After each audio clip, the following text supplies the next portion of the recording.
As you look across the landscape in June, large, chartreuse green patches have aggressively covered acres of land. When the plants are damaged, a noxious, thick, milky white latex oozes out that can damage skin, eyes, and the mouths of animals. Today we are talking about the invasive perennial colony-forming weed, Leafy Spurge.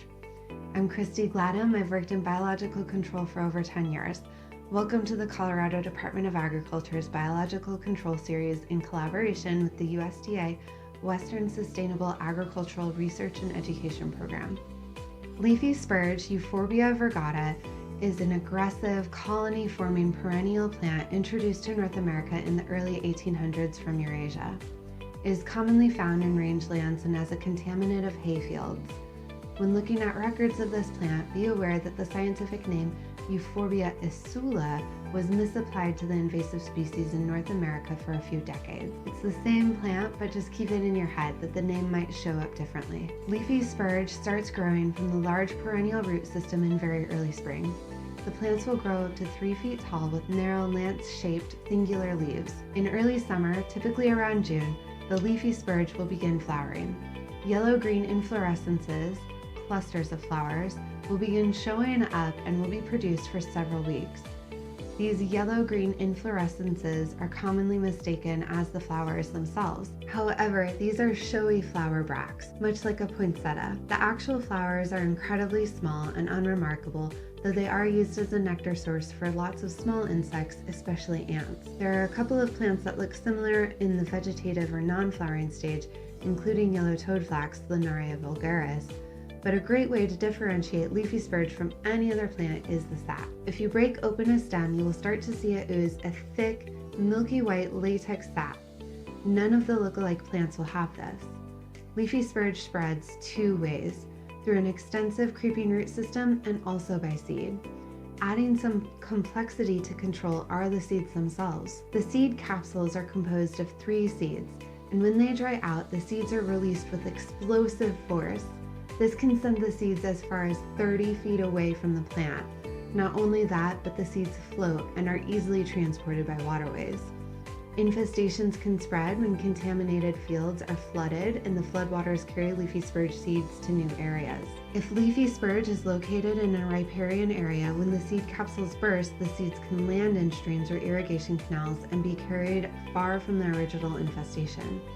These methods of seed spread can be very important to consider in a management plan. Focusing on the area of leafy spurge infestation that is most upstream within a drainage basin, carefully checking irrigation canals or water sources, and being aware of upstream flooding can be really important to prevent new infestations. Large colonies form from a single root system, and new colonies can be formed through seeding, which means that multiple small patches in an area can coalesce into very large infestations. The rate of spread of a patch has been measured to average 2 feet per year, but smaller, younger patches tend to spread much more quickly than older established patches. Up to 1,000 stems per square meter are not uncommon for leafy spurge, which really puts pressure on all of the other vegetation in an area and can quickly crowd out desirable species. The sap can be quite irritating to human skin or foraging animals. Try to make sure you wear gloves when you are working with leafy spurge and wash your hands before touching your face or eyes. Cattle especially can be irritated by leafy spurge and will avoid grazing in grassy areas where spurge is present. This avoidance of leafy spurge can reduce forage up to 100% in some rangeland. For effective control of leafy spurge, efforts need to be made to not only decrease or stop seed production, but also to try and reduce the carbohydrate reserves within the multiple large root systems below the ground through consistent defoliation. Consistent defoliation of leafy spurge could be achieved through hand pulling small patches, grazing by sheep and goats, mowing, or the use of herbicide. Tillage is not recommended as leafy spurge spreads easily through very small root fragments. Seedlings as young as 15 days old have as many as 5 root buds, and each root bud is capable of generating a new patch. Control methods should be focused on smaller satellite patches of spurge before tackling larger infestations. Control should also be focused on the outside edges of spurge patches and work towards the center. The regenerative nature of the root system could continue to produce new sprouts for up to 10 years, even when all above ground growth has been removed each season. Long-term monitoring is necessary anywhere leafy spurge has previously invaded. Regardless of the control method chosen, a great addition to leafy spurge management is biological control. As always, before considering collecting biological control agents, please ensure you have the proper permission or permitting to do so, and ensure the biological controls are permitted and allowed in your area. Movement of biological controls across state lines is permitted by the USDA APHIS PPQ and subject to rules and regulations. The most common and successful biological control for leafy spurge is a group of flea beetles. There have been 6 species released in Colorado, all within the genus Aphthona. They are 3 to 4 millimeters, or about the size of a peppercorn. They are gold, tan, or black, and always shiny with thick back legs used for jumping, just like a flea. The different species can be distinguished by their color and sizes. Only 3 or 4 species are found regularly. Aphthona nigroscutis is the most common that I see out in the field. They're goldish tan with a dark spot just behind their pronotum, which is the space behind their head. Aphthona flava is the largest in a copper color. I never find huge numbers of them, and they tend to emerge a week or 2 later than the other Aphthona. Aphthona lacertosa or Aphthona chevalinae are black with reddish-brown legs. They emerge around the same time as nigroscutis. Leafy spurge flea beetles are not related to actual fleas. They will not infest houses or bother pets. They are only interested in leafy spurge plants, and they do not feed on any other plant. These flea beetles will emerge in late spring to early summer, around the same time that leafy spurge first starts flowering. The adults will mate and lay their eggs near the soil surface. When the eggs hatch, the larvae will start feeding on the peripheral root hairs of the leafy spurge. They will then start making their way into the older, more mature root. In this way, leafy spurge flea beetle larvae can help stop the below ground spread of leafy spurge and also start destroying the below-ground system that is feeding the above-ground colony of plants. The larvae overwinter underground within the root system and will emerge the following year as adults. There's only a single generation per year. To collect leafy spurge flea beetles, it's important to do periodic checks to find the first emergence of adults in early summer. This is because the adults are active for only a limited period of time, and the population will peak around 2 weeks after the very first emergence. I usually go to field sites beginning in May and will do weekly sweeps of leafy spurge patches to see when the first flea beetle emerges. I use a canvas or cloth insect net and will sweep a patch for around 3 to 5 minutes. Sweeping effectively for leafy spurge means holding the insect net at 45 to 90 degrees with the opening facing the plants. You'll swing back and forth, capturing about the top half of the spurge plants and changing the position of the net so the opening is facing the plants as you walk back and forth across the patch. You want to walk intentionally so the leafy spurge is being consistently swept as you move across the patch. So no huge sweeps where the insect net reaches the height of your shoulders, but don't do ineffective small sweeps that don't carry enough speed to knock insects off of the plant. You don't need to take huge steps, and you can sweep the same plant a few times, but not excessively. For these early checks, you are only trying to identify the first emergence of Aphthona, so just finding one beetle is the goal. It's always good when you get to a site early in the season and can record 0 beetles found, so that when you do in fact find one, you'll know it's the earliest emergence in the season. You'll want to check a few patches multiple weeks in a row. Once you have swept multiple large patches of leafy spurge over a couple of weeks, you can start to get a feel for which patches have higher abundance even in the early season when you're just finding a few beetles at a time. Plan your big collection days for about 2 weeks after you find the first Aphthona in the field. In Colorado, we have a native flea beetle in the Glyptina genus that are readily found on native Euphorbia and the non-native leafy spurge. They usually emerge earlier than Aphthona by a couple of weeks. They can be distinguished from leafy spurge flea beetles by their small size. Glyptina are 1 to 2 millimeters, about the size of a sesame seed, while Aphthona are about twice that size, or about the size of a peppercorn. I can get tons of Glyptina in a sweep in early field season, but I'll find thousands of Aphthona once adult emergence is peaking. There's very few Glyptina during that time. For collecting insects, you will need gloves, a canvas or cloth insect sweep net, and a pillowcase with drawstring or another insect container that has ventilation and will not allow the flea beetles to escape. I like a pillowcase because of how active these insects are. It makes it easier to shake the pillowcase a bit and get get them concentrated in the bottom so I can add more insects as I collect. Clippers are useful to cut pieces of leafy spurge as food for the beetles without exposing yourself to the irritating sap. Sweep the same way you would for scouting. Instead of just sweeping for 3 to 5 minutes, try to sweep each plant a couple of times while walking slowly across the entire leafy spurge patch. You can also go over the same area several times with a few minutes in between each pass. This way you can sweep all of the leafy spurge plants and be efficient in your collection. A good collection site and timing of collection will yield about 1,000 flea beetles within 5 minutes of sweeping. If you get around 200 beetles or more in a minute of sweeping, you have a good collection site. Periodically, you will need to shake down your insect net as the flea beetles do try to climb up and out. You will also need to periodically empty your insect net. It is really great to get a good collection, but over collecting too many insects in a net can cause a lot of mortality as the insects may be crushed, suffocated, or overheat. To empty your insect net, tap and shake down the insect net to concentrate the insects towards the bottom. Grasp around the outside of the insect net above where the insects are concentrated to keep them in place and not let them escape. Invert the net while still holding it firmly. Place your hand that is holding the net closed inside the collection container. Release your grip as you push the net fully inside out to release the insects into the pillowcase.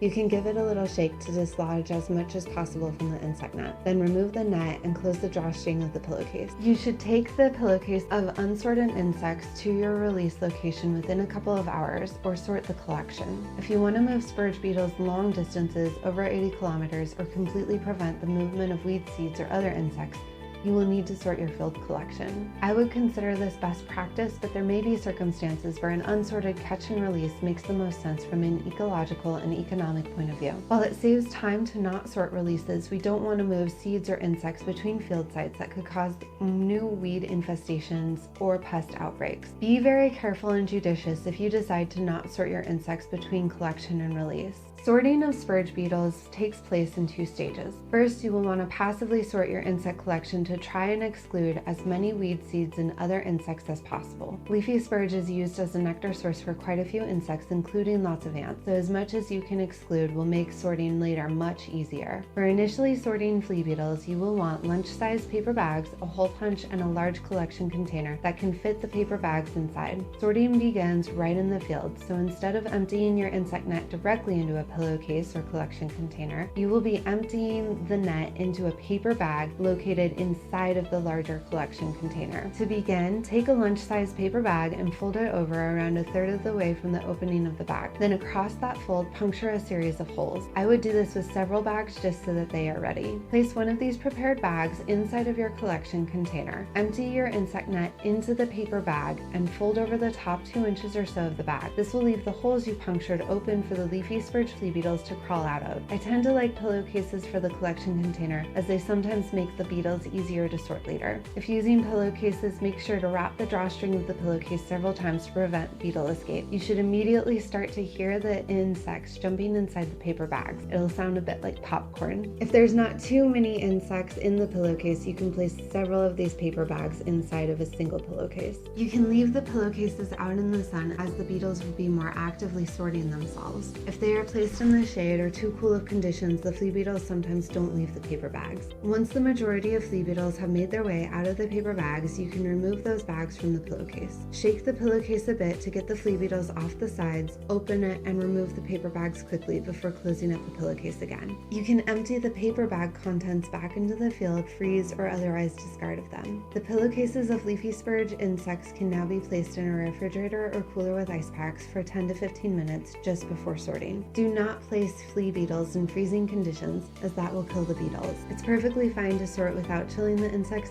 However, it can be a little overwhelming and difficult as they tend to jump and move quite fast. A release of leafy spurge flea beetles is 1,000 adult, and the easiest way to measure these flea beetles is volumetrically rather than counting individuals. 10 millimeters is the volume of about 1,000 insects or one release. To prepare releases of insects, it depends on your collection. If you have a lot of flea beetles and very little bycatch, you could potentially use a teaspoon, which is about 5 milliliters, to scoop the flea beetles up and place them into their release containers. You might even use an aspirator or forceps to remove only the bycatch insects, leaving just Leafy Spurge flea beetles in the pillowcase. You could also use an aspirator with 10 milliliters marked on the collection tube to aspirate the insects from the sides and bottom of the pillowcase. It's perfectly okay to mix species of flea beetles for a release. Once you have aspirated enough insects into your collection tube, or have 2 teaspoons of insects, you place them into a prepared release container. Release containers could be waxed paper bags or cardboard pint containers. Unwaxed paper bags tend to get chewed through.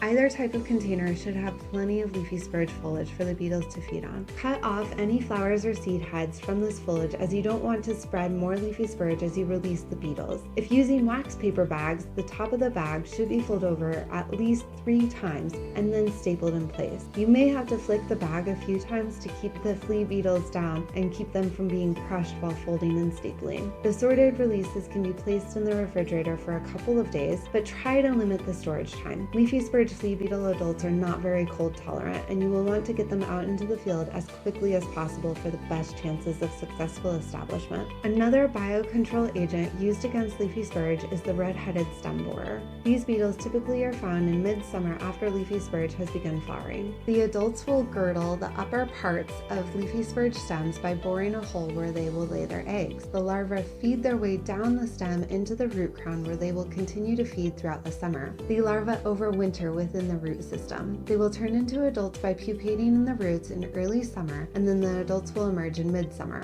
These beetles are fairly solitary and can be somewhat difficult to collect in large numbers. They are most often caught as bycatch when sweeping for Leafy Spurge flea beetles. However, as they are found within these sweep net contents, you may use a pair of forceps or even your fingers to place them in a separate cup containing Leafy Spurge. Typically 50 individuals would be used for a release, but as many as you get while sweeping for flea beetles could be released into new areas. Releasing Leafy Spurge flea beetles or Leafy Spurge stem borers is very straightforward. Take your prepared releases into the patch of Leafy Spurge you would like to introduce beetles. Usually slightly cooler times of day, like early morning or evening, is better, but any time should be okay. Don't release in very heavy rain, but if it rains after a release, it is okay. The insects will be fine. Open up the container and tip the beetles out into the Leafy Spurge over about 20 feet of area. It's best to try and release around the perimeter of large patches so the beetles can help contain the spread of the patch. The Leafy Spurge flea beetles will disperse themselves, so you do not need to scatter them over the entire Leafy Spurge patch. If they are clinging inside of the cup or bag, you can take a bit of grass or soft foliage and gently brush them out. Try to avoid sites with really high ant activity or spurge that is really dense and tall. Leafy Spurge flea beetles tend to like areas where the soil surface is a bit exposed. It's also good to choose a release site that is similar in characteristics to your collection site, as the different flea beetle species can perform better in specific types of Leafy Spurge infestation, whether that's dry rangeland or riparian areas. After release, I like to take a photo of the weed patch for future reference, a GPS point, the number and species of insects released, and the date of release for my records. Results from releases of Leafy Spurge flea beetles can be seen the following year. This is usually apparent as what is described as a bomb hole in the Leafy Spurge directly around where the release was made. This should increase in area and size over time, and further releases may also be made. Anecdotally, I have heard that releasing in the same area 2 to 3 years in a row provides the best control of Leafy Spurge utilizing flea beetles. The adult beetles can defoliate Leafy Spurge when they are in high enough numbers, and you can see this damage. It will look like either buckshot, lots of tiny holes through the leaves of the plants, or even complete skeletonization of the leaves. It's easiest to see the black-colored flea beetles on plants, but the other species can be readily seen when in high numbers. Large numbers of adult flea beetles will defoliate the above-ground flowering stems. Additionally, the developing larvae below ground are going to be depleting the root system. Biological control of Leafy Spurge has proven very successful in areas. Reductions of up to 98% of spurge have been seen, though average reductions are usually around 60% in a 3 to 5 year period. In some cases, Leafy Spurge may be eradicated from an area with the help of Leafy Spurge flea beetles and the strong regrowth of desirable vegetation. Flea beetles are compatible with other control methodologies, most notably herbicide. Studies done in North Dakota have shown that herbicide application to Leafy Spurge during periods when the adult flea beetles are not actively feeding can help reduce Leafy Spurge quicker and better than either herbicide or flea beetles all alone. The important part of utilizing herbicide with flea beetles is to not apply herbicide while adults are active. This means timing your herbicide application for either very early spring in April to early May, or in the fall after mid-August into October. Grazing with goats or sheep while leafy spurge is actively growing but not during adult beetle presence will defoliate leafy spurge similar to herbicide and can be utilized for integrated control. Mowing might also be used during this early spring before adults are active, but later in the summer, mowing could spread seeds and make leafy spurge worse. Tillage is not compatible with flea beetles, but is also not recommended for leafy spurge control in general. A healthy landscape with lots of competitive native vegetation may see better and faster results from biological control. Strategies to increase healthy competition and composition of vegetation could include tillage-free reseeding and providing supplementary moisture during the growth stages of desirable plants. I hope this video has given you the information, methods, and confidence to identify, collect, release, and manage leafy spurge flea beetles and leafy spurge stem borers. There will be a list of references and sources in the video description if you would like to read more about these helpful insects and how you can manage leafy spurge. Thank you for joining me today.